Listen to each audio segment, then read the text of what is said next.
आपण कितीही मेहनत केली तरी पैसा टिकत नाही. कधी अचानक अधिक खर्च येतात, तर कधी पैसे मिळण्याआधीच अडथळे निर्माण होतात. ह्यालाच म्हणतात मनी ब्लॉकेजेस. हे ब्लॉकेजेस कसे तयार होतात ते आता पाहूया. लहानपणी ऐकलेली काही नकारात्मक वाक्य. पैसा आला की माणूस बिघडतो. पैसा म्हणजे फक्त चिंता. पैसा मिळवणं खूप कठीण गोष्ट आहे.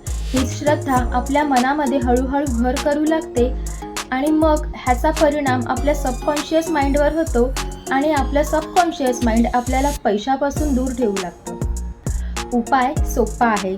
स्वतःचे विचार बदला आणि दररोज स्वतःला सांगा की पैसा माझ्याकडे सहजतेने आणि आनंदाने येतो.